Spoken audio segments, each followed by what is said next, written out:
Hi, I hope everybody is doing good. I wanted to say hello to Pat. You're the first one here. Let me make sure that everything, so silly, I have to get right up in the computer to see it. It's very sad. Anyway, I've given up on the idea that I will not wear my glasses so I can read everything. Pat, while we're waiting, tell me how you are doing.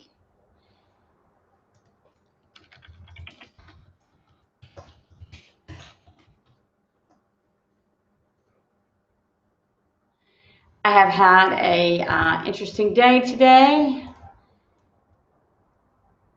I was in, actually it was yesterday, I was in court and had my bad habit slip up on me. I'm going to talk about that later on. So Pat, tell me how you're doing today and how you're doing with the worrying while we're waiting. Sometimes the habits are easier to get rid of, sometimes they're harder. I certainly know that. So it's all right. We just have to treat ourselves well and remember that tomorrow is another day. For me anyway. Slip back over here. Like I said, before I know there's a lag time. I'm here today, here tonight by myself, so there'll be no one to help me but my doggy Potcakes in the event that there's a technology disaster, which hopefully there won't be. Potcakes is over there, resting sweetly. Let me go back and check over here. See.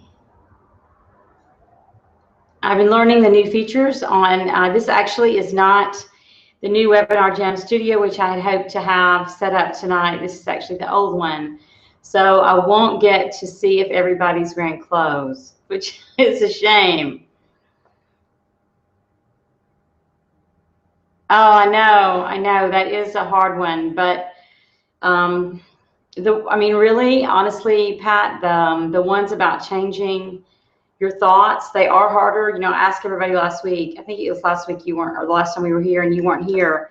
And I said, you know, does everybody agree that changing something that you have thoughts about is so much more difficult than actually changing a behavior? And everybody, I mean, it's not just you. I mean, we all have these thought patterns that we've had for a really long time, especially ones that come from our family. I mean, it took me a super long time learning, because my dad was depressed, and so it took me a long time to get through always thinking about the negative thoughts. I didn't really worry. It was more just everything was bad, because that's what I grew up thinking, that I just grew up with the not half empty, but just empty. And so I think that's definitely the hardest, but if you can get over that, then that's the one that will make you feel the best, for sure. Those thoughts, they're tough. I have to be toggling back and forth. Okay. So this whole strategy, though, we can use it for other bad habits. So have you considered having another one? You said, I'm sorry, I chose this one for myself. I have tried to conquer a few bad habits in the midst of this, which I told people not to do.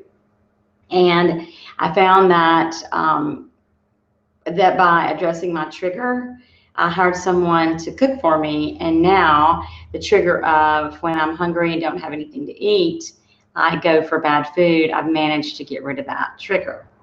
So it is much more difficult, but you can pick another one, because the strategies that will work for any of the different habits that we have. I mean, like I said, I've managed to not do a lot of the things I used to have. I would always want to buy when I was stressed, and that's definitely something I've been able to, realizing that when I was stressed, I would want to buy things. I just don't shop. I don't go to browsers that have I've just taught myself that to do something different instead of just reaching for some soothing, some retail therapy, which I have to say is quite fun, but very expensive. So let's see, it may just be you and I tonight. It's all right. I know you're going to love my story about what I did in court. It's very entertaining because that's also a thought pattern after being a lawyer for as long as I have. When I go into the courtroom and confronted with something, I act habitually, and that's not always a way that I want to act. Because I know you and I both know that however we feel, really everything around us is reflected. So tying myself in knots about the way somebody's acting is not in my best interest. But that's exactly what I did when I was in court. Yeah, the trigger of the habit, and I've used that for a lot of stuff. Yeah, it's definitely not being triggered. I mean, I had a group of girlfriends that I used to, I've mentioned this before, but I used to always go out to dinner with them. And hi, Dee, how are you? We're just having a bit of a chat before we start. I was talking about being around negative women and what can happen and triggers. And so the trigger was just that every time I spent time with this particular set of women, I would fall into just complaining along with them. It was either just, I would just sit there, or else I would start complaining along with them. And ultimately I said, going out with these women triggers me to complain. And so I just stopped spending time with them. And for a while I felt like I didn't have any friends, but I got some new friends that don't complain all the time. And that wasn't good for me. And I want to do things that are in my best interest and in my highest good. And if it means not spending time with complainers, then I will not.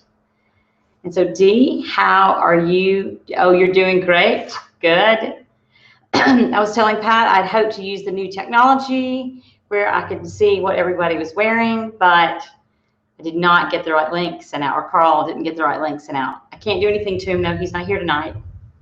I have just Potcakes. So Potcakes and I are here. So we're going to give it just, I can't see. We're going to get just a few more minutes. And Dee, how is the watching television going? You inspired me to stop watching television myself. I already was doing pretty good, but now I rarely have watched television, and thinking about how there are things I could be doing besides sitting there mindlessly watching, which is pretty easy to do. Once you sit there, it seems to kind of just sink, or I do, just sink into the chair, 2 dogs hop in my lap. Next thing you know, I'm there an hour later. I'm not wearing makeup. I'm sure you look beautiful, Pat, whether you're wearing makeup or not. I haven't yet tried the webinar without makeup. Oh, I'll be perfect. I'm in my PJs. Yes, it's good. I like those PJs. 8:05, okay.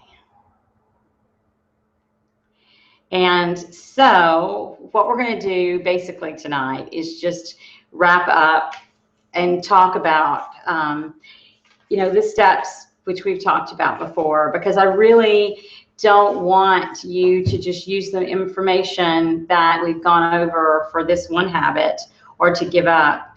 And every day habit busting may not be something that you care about. It kind of comes and goes. If we want to make improvements and changes in our life, we can, but sometimes we just choose not to, right? And to me, some of them caught up in work, getting ready for my trip. That's awesome. So we're going to look at something just to get us in a good mood. A video that I found that I really like. And hold on. We're going to watch this video for a second. I don't know if you've seen it or not, but it is quite the video. Hi, I'm Sean Stevenson, and I have to warn you, what you're about to see going to be intense. And, well, just say you've been warned. I have a question. What do you do to get pumped up? All right? Well, I'm going to show you what I do. And in fact, I'm going to take it to the next level because I want you to do it with me. I call it a dance party.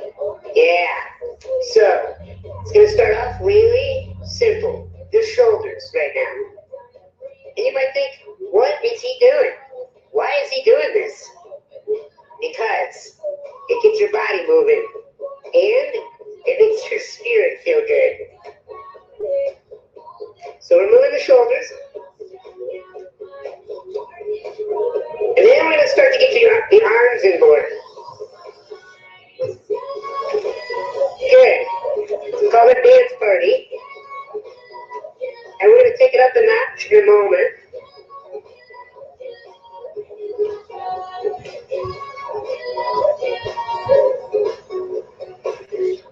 I know what you're thinking. You're thinking, he's gone crazy.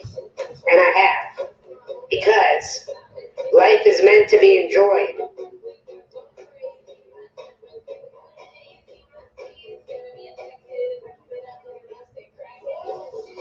Alright, so now, you're going to lose it now in a moment. When the chorus really gets going, you're going to look around, make sure that you're alone when you do this, alright?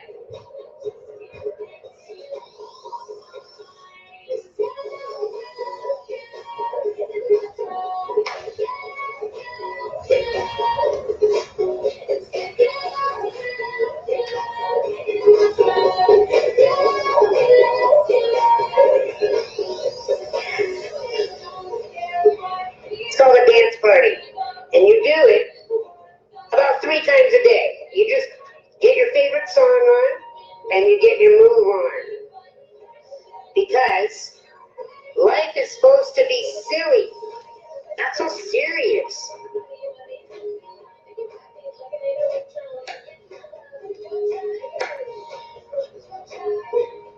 I know this is probably going to be like the most watched video, but dance with me anytime you want.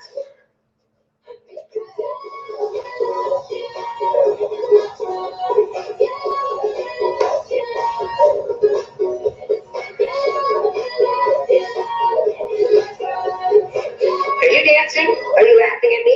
You're laughing at me. I know you're laughing at me. I would laugh at me.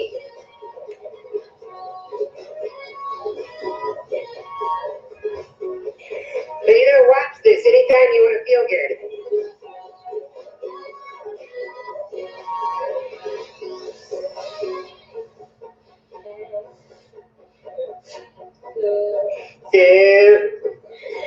So you remember, leave yourself dance parties. Life is too short to get all serious and not have a good time. I'm Sean Stevenson. Thanks for watching. Hi, I'm Sean Stevenson, and I have to warn. User error. Anyway, hi, Sarah. And have you guys seen that little guy?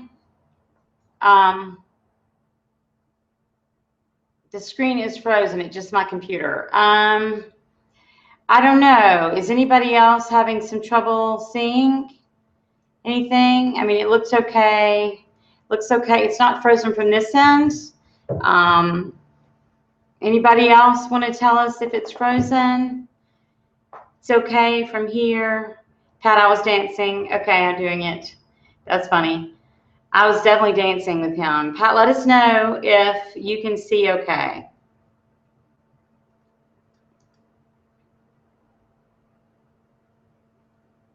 Sarah, are you here? Hi. Hey, Sarah.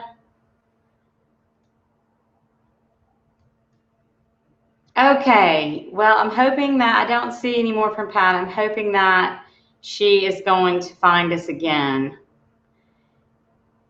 but not sure.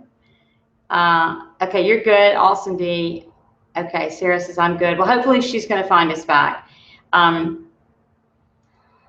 Okay, like I was saying, we're just going to go over, and I played Sean Stevenson because he makes me feel really happy.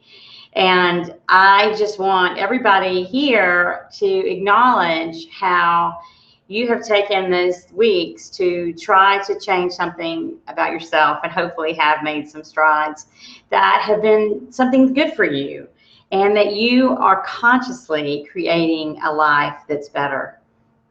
And I know what I was saying earlier is that we can sometimes go between I want to do better and I don't really care. And I do that too. I mean, there's certainly times when I just let things go, even though I know they're not the best things for me. But we all have taken this journey in this 5 weeks to 6 weeks to see how we can make our lives better. And I'm so honored to have you with me. This is my first time that I've ever had a webinar event. And it was really rewarding for me to be able to talk to people about change. And even though sometimes it felt a little scary, believe it or not, even for me, it felt a little scary to share things because I didn't know everybody. And I know Mac, but only in a professional capacity. So it does sometimes feel frightening.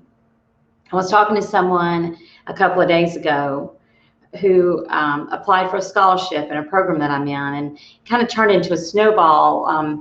I was thinking about giving Tiffany, my assistant, who's been with me for 10 years, I thought, well, I want her to be able to do the program with me.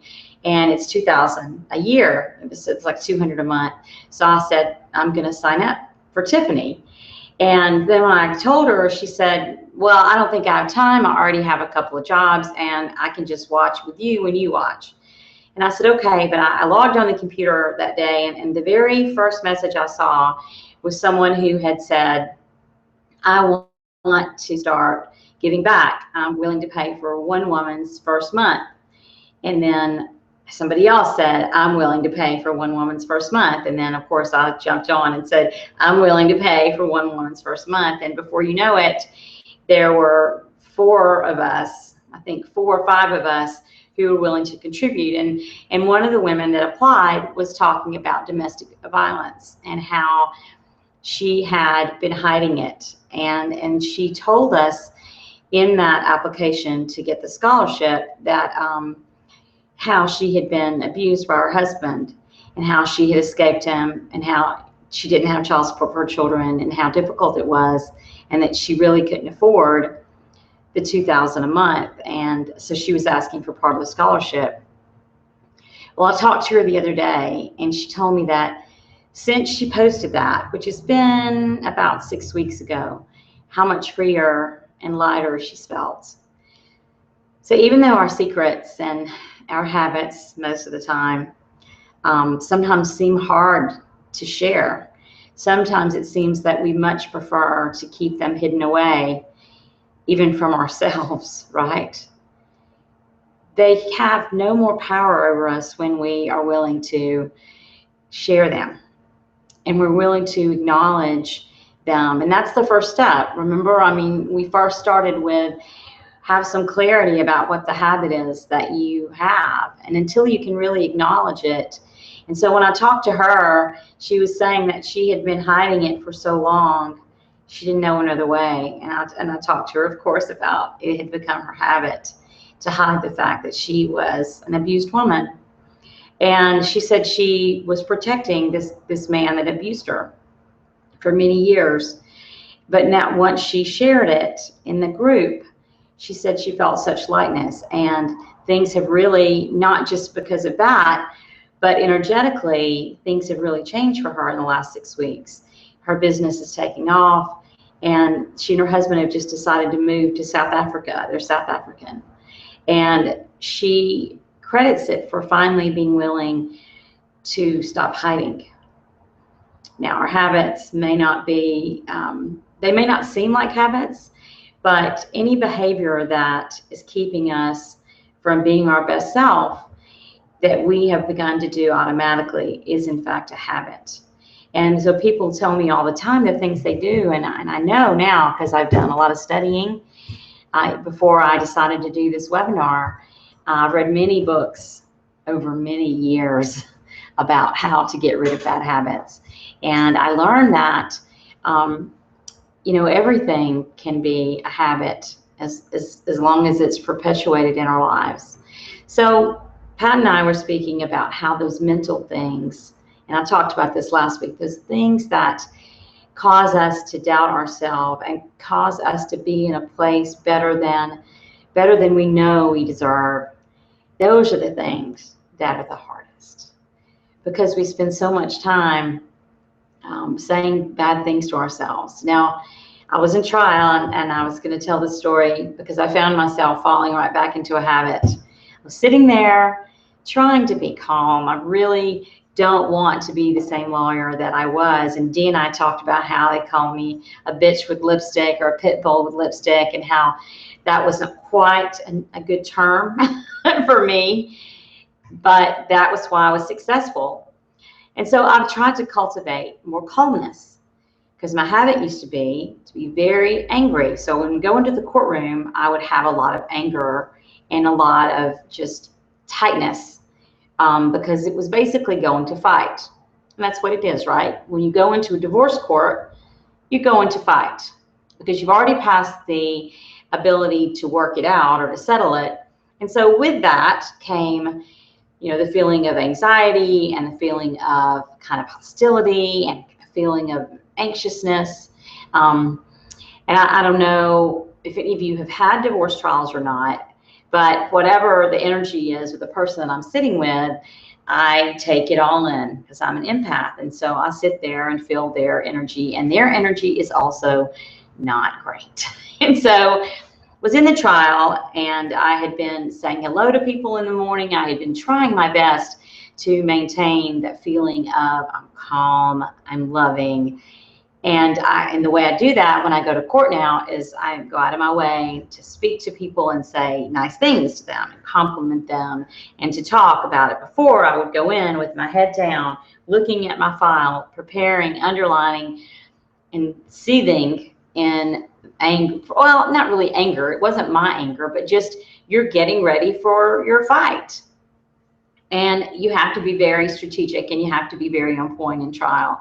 Well, in this particular trial a couple of days ago, I became very angry.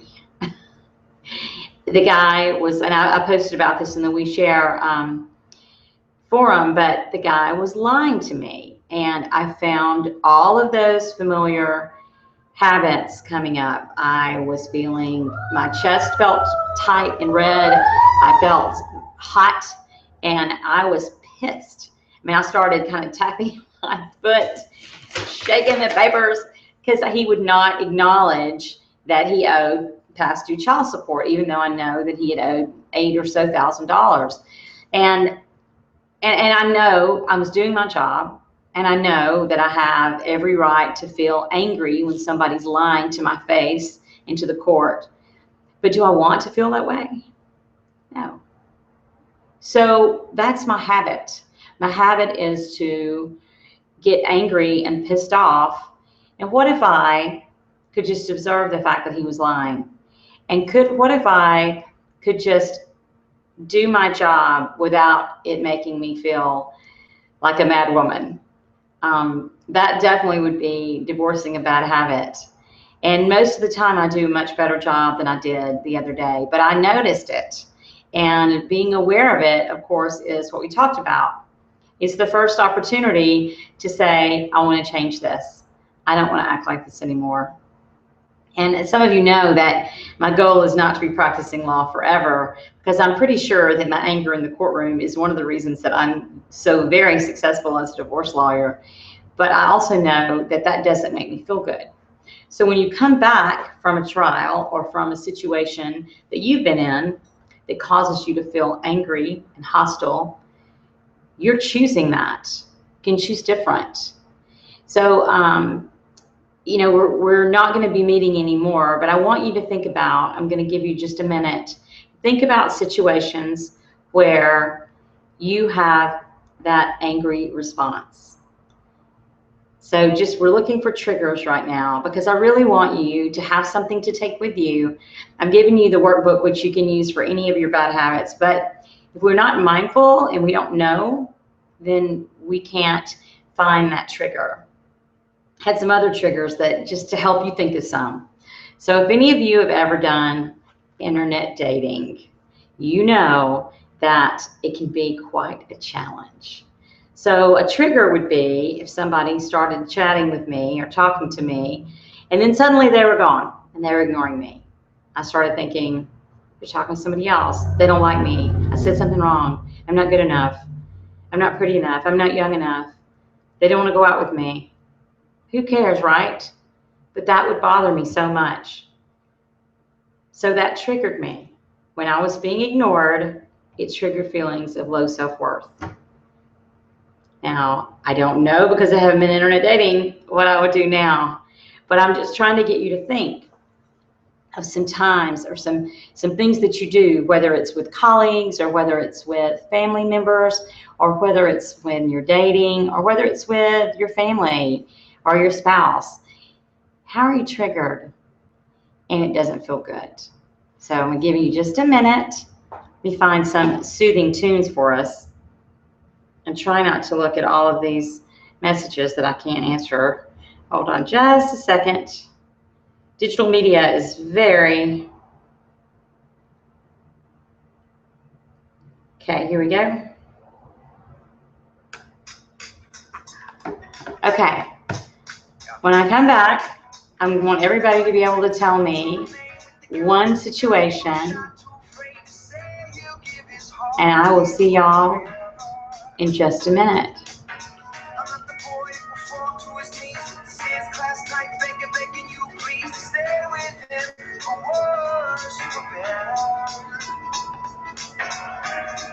But I'm staring at you now. There's no one else around.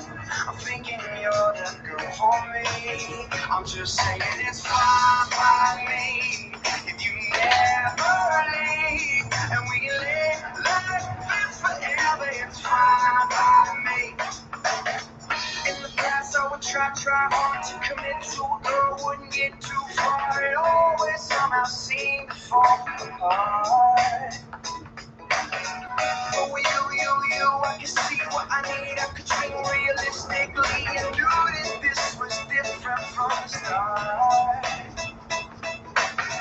And it seems that every time we're eye to eye, I can find another piece of you that I don't want to lose. And I'm staring at you now. There's no one else around. I'm thinking you're the girl I need. I'm just saying it's fine by me if you never leave, and we live. I'm back, ladies. Okay, what do you have? Does anybody tell me a situation that makes you crazy? I'm going to my mom's. To give you another example, I'm going to my mother's for Easter. And my mom is not especially supportive. She doesn't mean to be unsupportive, but she is. So I tell her the other day about a venture that I have, and that I have several people investing. Things are going well and moving forward, and it's really exciting. And she says, well, I hope you're not the one handling the money. And I said, well, thank you, Mother.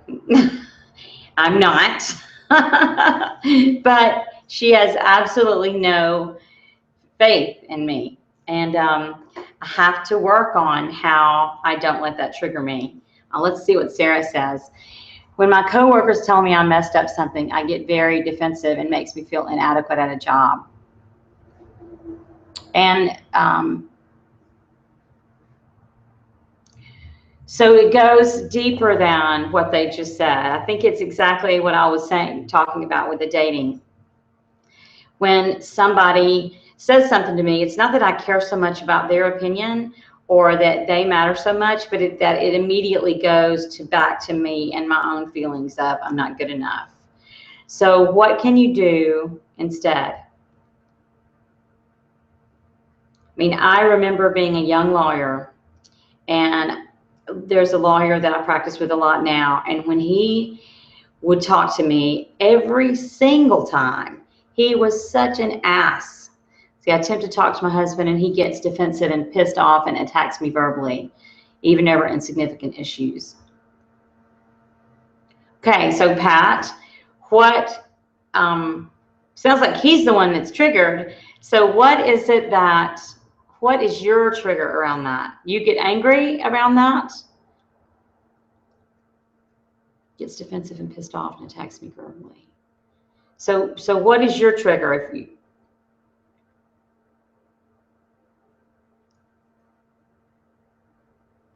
but I mean, Sarah, so yeah, Pat, I think I need for you to tell me what happens, what trigger, what's your trigger? I think it's his trigger. And Sarah, but I know because the men lawyers, when I was a young lawyer especially, treated me so condescendingly, and it would make me absolutely crazy. And I know that I get pretty frustrated and give up.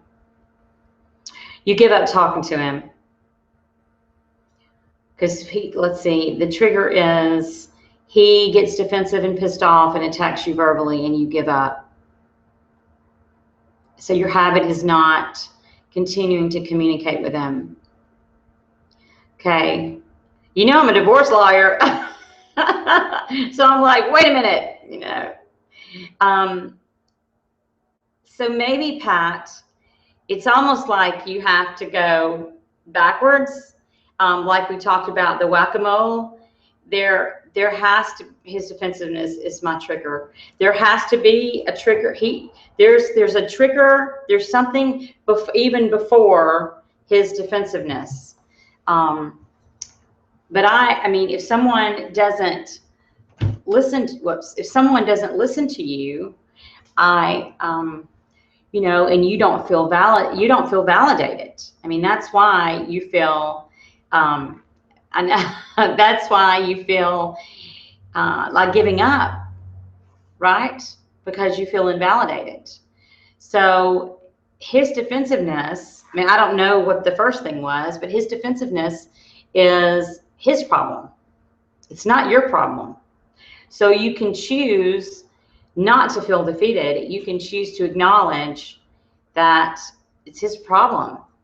You know, since the two of you are married, and clearly I'm no relationship counselor, I mean, I think you have to deal with why he's defensive. Let me see what D says. I trigger when I get an employee to do something and they don't do it as asked or do things they know how to do and make excuses. I get angry and bitchy.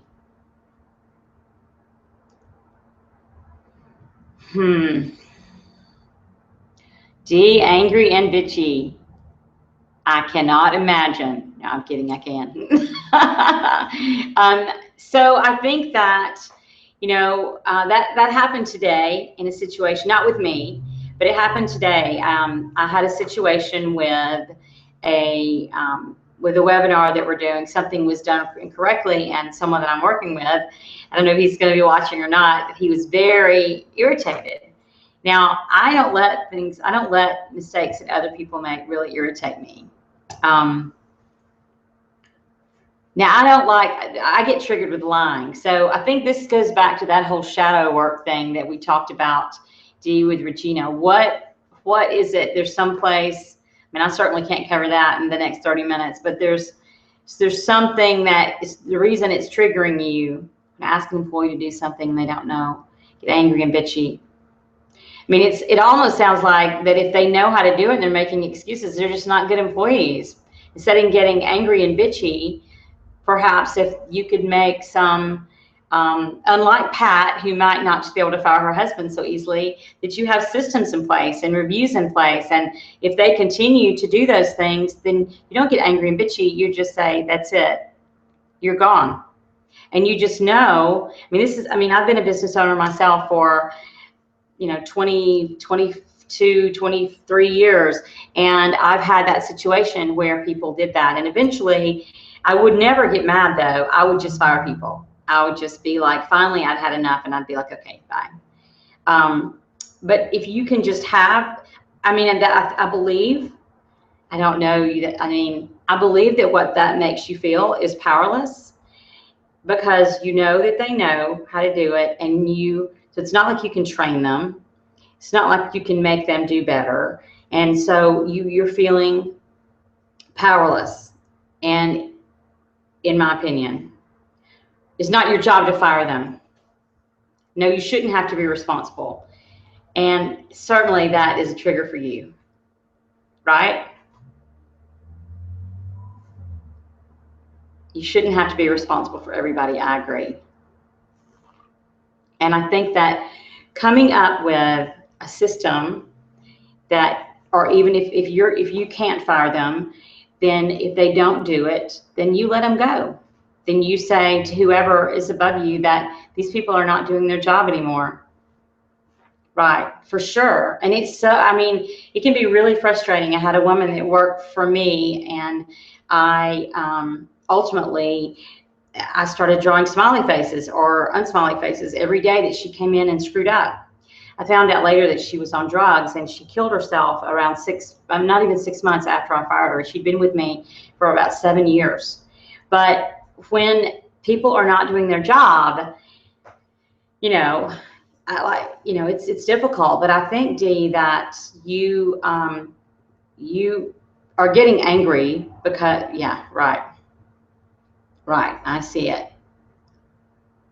So now that you know why you're feeling triggered, then you can address it.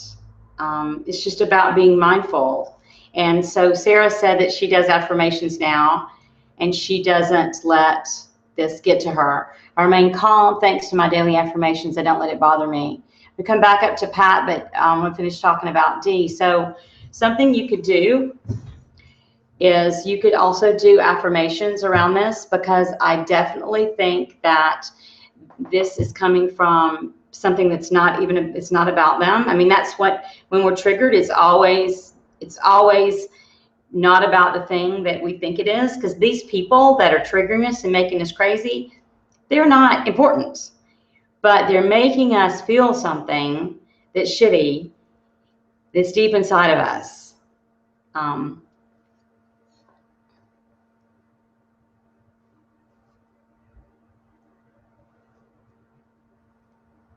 Oh, yeah, you do that. That's funny. That is funny. Well, when you show them the number of smiley faces or frowny faces that you have, then they'll see. But I mean, having something in place where you don't feel responsible, you feel responsible to letting them go when they don't do it. I mean, I would feel angry and bitchy too, but these people shouldn't have control over your mood, because your mood and your vibration is far more important to these people doing their job. I mean, that's what I've learned about what's happening with the law firm. You know, even though I could continue in this vein and be very successful, it was making me crazy and making me unhappy. And our jobs are to make ourselves as happy as we possibly can, and to live the best lives and to have the highest vibration. So if that means firing people that are got the frowny face, then they should go. And let me check and see what Sarah Ann said. Flipping back these on, I dated a man like your husband, and I felt the same. It's not your fault. Yeah, I agree. I mean, I think Sarah Ann is absolutely right. I mean, whatever it is that's making us feel that way, we have to find a way. Well, let me take that back. We don't have to.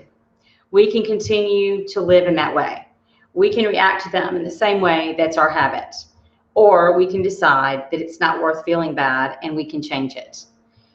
Either way, you know, your choice is what's going to make you feel the best. And I know I absolutely had to change, because reacting in the way that I was with all of my clients and with all of the lawyers was making me nuts. And so I had to change.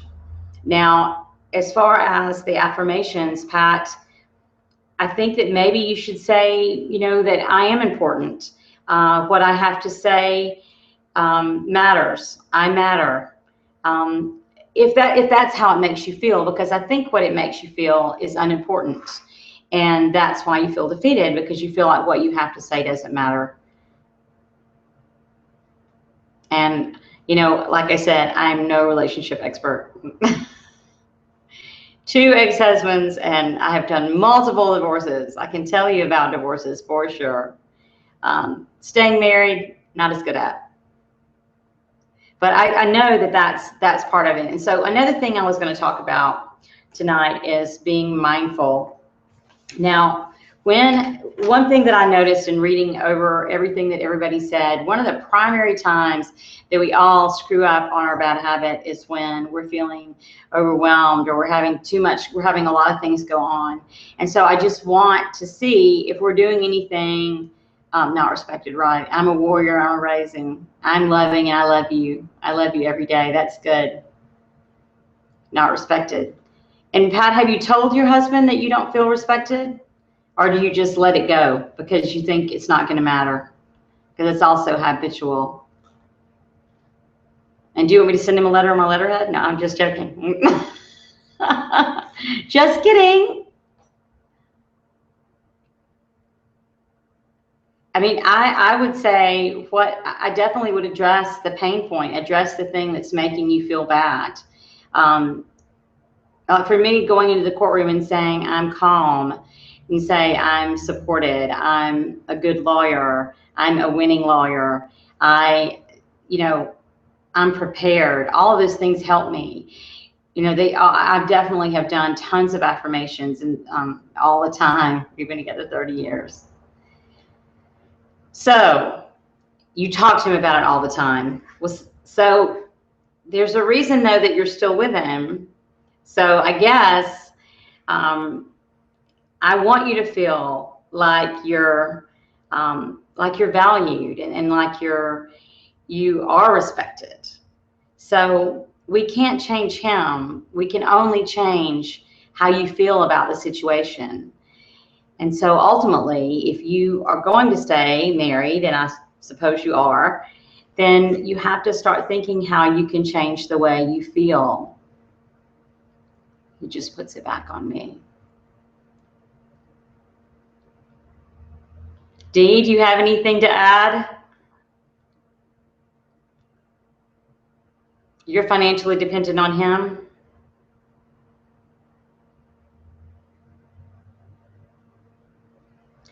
Because one of the things that I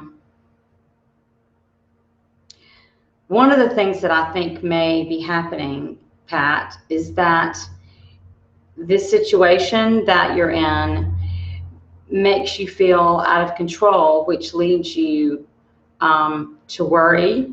I mean, I think that they're all connected, because if you feel unvalidated in this aspect of your life, then when you try to change your behavior, you probably also feel invalidated, if that helps. Doesn't help, probably.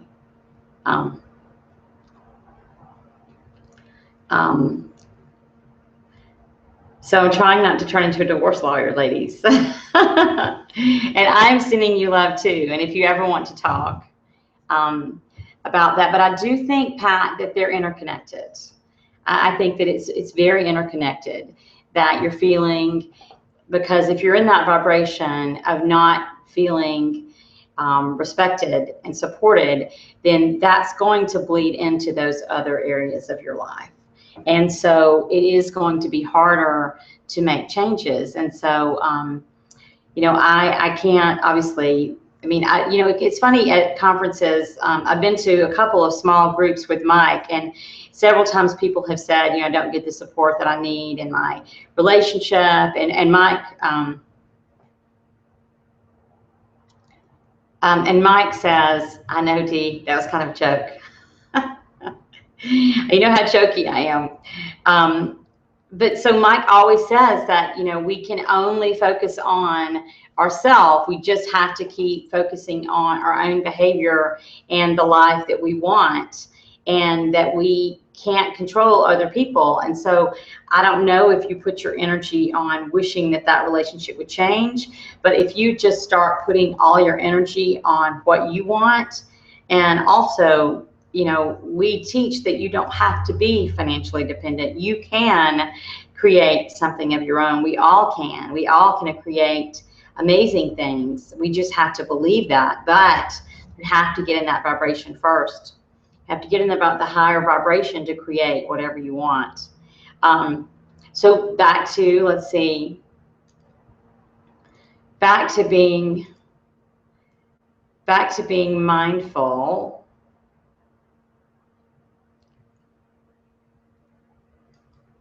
So I want to talk about, I was talking about being mindful and how it really causes us to fall on our triggers. Instead of falling on our swords, we go off into trigger land when we're tired or when we're hungry or sleepy or we work too much. And that's when we don't take care of ourselves, and those habits get us. And so I'm going to ask everybody, what do you do that is to create mindfulness, or to give yourself space to feel calm and grounded, and to work on these habits, and to even work on just what you want for yourself and how you want to feel better? So I'm going to give you 1 minute. I'm going to find something appropriately. I said soothing last time, and it has to be soothing. Find something that I think is good. And I want everybody to tell me,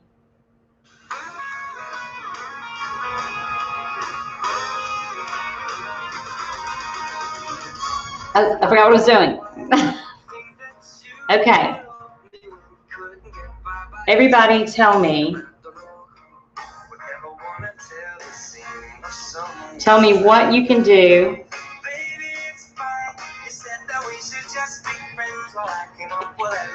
to be more mindful. What can you do for yourself?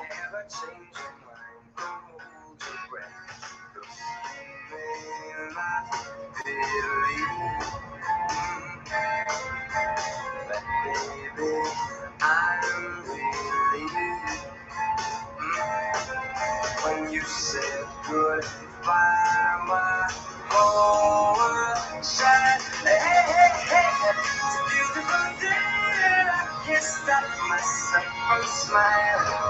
If I drink it, then I'll buy it, and I know there's no denying. It's a beautiful day, the sun is up, the music's playing, and even if it started raining, you will hear this boy complaining. Back again. Okay. So, and this is going to help also with having a higher vibration. So what do you think that you can do to be mindful? I'm watching for answers, and I'll tell you what I'm doing. So I have all these animals, and I have this hog that lives with me, and then Brian has moved in with me. So I haven't lived with anybody, oh Jesus, probably in 15 years. And now I have this crazily energetic and amazing roommate.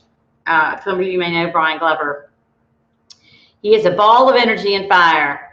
And so for what I've been trying to do is that when I notice myself getting in that place of feeling stress, meditation, right, every time, right, that's good. Teaching IP helps tremendously. I'm teaching a class right now. I had 55 people that watched my class that I did last Thursday night. Excuse me. My class that I did last Thursday night. And it has really been good for me. And I credit teaching IP so steadily for really helping me raise my vibration. Just teaching people, even, teaching people how to change their life and helping others. Because as you give back in this service, then you get back. So it doesn't have to be IP, teaching you ladies also has you ladies and Mac and Dave. Right. That's good. I feel overwhelmed. Right. Sarah, I started to positive talk and affirmations. Right. To evaluate. Right.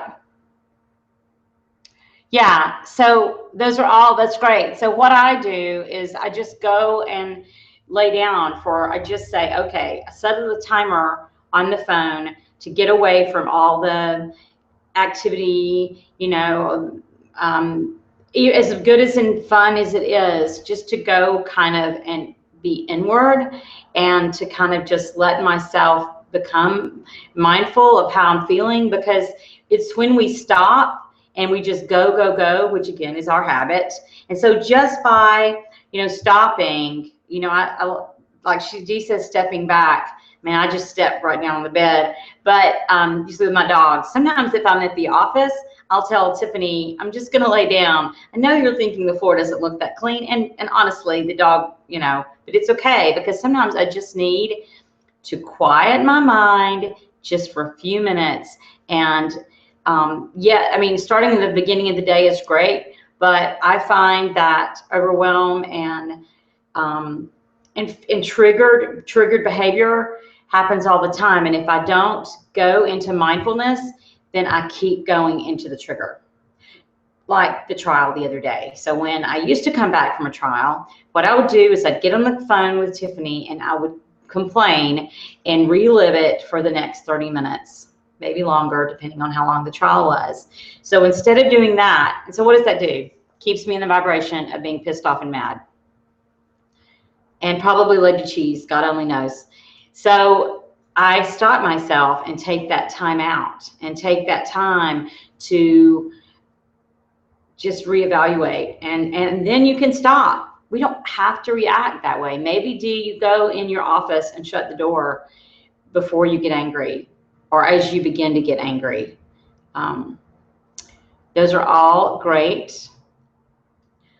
So I did this little short thing that we sent out in a PDF file, and it's a checklist for the end of bad habits and also to make new habits.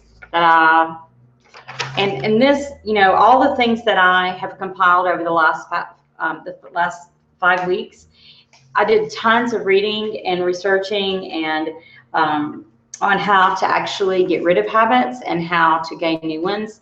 So I know that these techniques do work. I mean, I certainly am no scientist, and I could tell you from the books I've read, I could have put the statistics up to show how thousands and thousands of people have followed this and it's worked, but that's not really my style. And so I want you to know that you can keep coming back to this. And what we're going to have is you'll have access to the replay. I'm going to work with Carl and figure that out. And I wanted to play another video for us before we go. So hold on.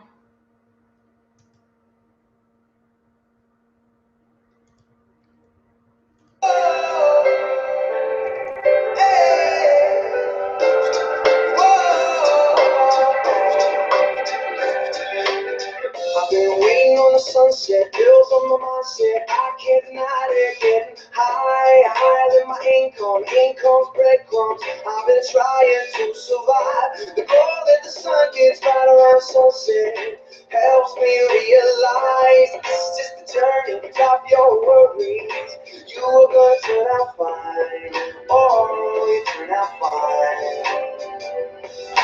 Fine, oh, you turn out fine, but you gotta keep your head up, oh, and you can let your head down, hey, you gotta keep your head up, oh, and you can let your head down, hey, I know it's hard to remember sometimes, but you gotta keep your head up, oh, and you can let your head down, hey, hey, hey, hey. I got my hands in my pockets, kicking these rocks, it's kinda hard to watch this life go by. I'm blind and skeptics mess with this confidence in my eyes. Seeing all the angles, thoughts get tangled. I start to compromise my life and my purpose. Is it all worth it?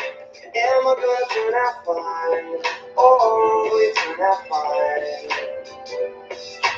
Fine, oh, you turn out fine, but you gotta keep your head up, oh, and you can let your head down, hey, you gotta keep your head up, oh, and you can let your head down, hey, I know it's hard to remember sometimes, but you gotta keep your head up, oh, and you can let your head down, hey, hey, hey, only rainbow after rain, the sun will always come again, and it's a circle, circling around again, it comes around again. I say only rainbows after rain, the sun will always come again. And it's a circle, circling around again. It goes around, but you gotta keep your head up. Oh, and you can let your head down. Hey, you gotta keep your head up. Oh, and you can let your head down. Hey, I know it's hard. No, it's hard to remember sometimes, but you gotta keep your head up. Oh, and you can let your head down. Hey, and keep your head up.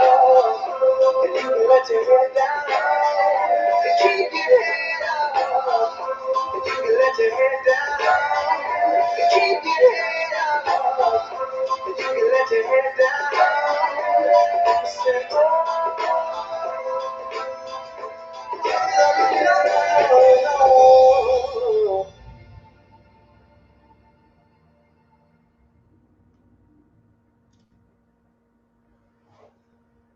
All right, I love that song, and that's what my message to you is, to keep your head up. And so does anybody have anything else they want to say? And Sarah, that is absolutely spot on. So no matter how people treat you, whether it's your husband or your trial lawyer, your coworker, your employees, we get to choose how we feel about ourselves.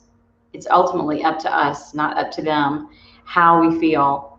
And they can't make us feel anything. So it took me a long time to remember that.